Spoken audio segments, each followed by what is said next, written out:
Nakabili na kami ng pandesal. Pauwi na kami.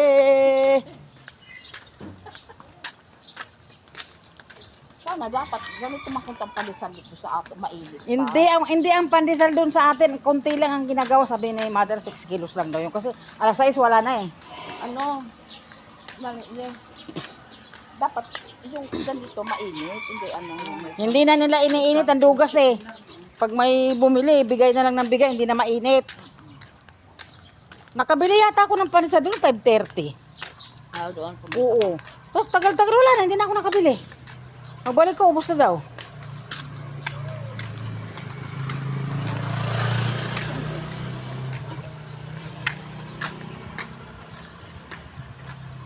Ano yung isda? Good morning. Diba? Oh, di ba? Kailangan kasama natin si mother para marami tayong kakilala. Hindi po kami lalaban.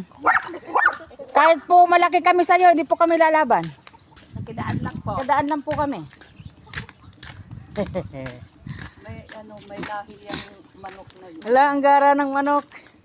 Ayan, nandito na kami sa phase 1. Nandito na kami sa phase 1 Lumina. Tutuntunin na naman ang nagtitinda ng pandesal. Lubay hanggang Lumina.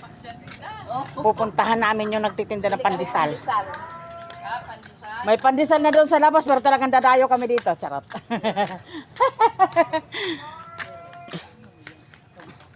Kain tayo dyan. Kain tayo dyan. Sagot ko. Kain tayo dyan. Ano? Ano ba saan? Saan ko ba?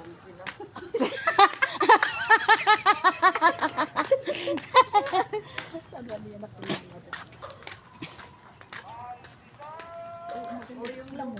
Lumabas yung group. Ang importante, kilala ka. Sabi hindi. Maganda dito yung Oo. Maraming tao. alam mo sa artist ko lang doon. Ano ako? Isang ikot pa. Bibili na naman kami ng pandesal doon sa Lumina. Iikot na naman ang trio. Kung saan na nakarating, maghinanap at tinapay. Natanong ko si mother kung ilang star ang kita niya. Nung nauntog eh. Hindi niya raw doon nabilang eh.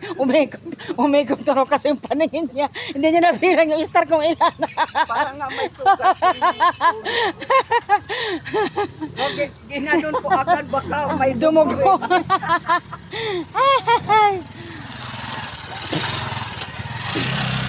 Huwag ka nang humiram at nag-50 si mother dito.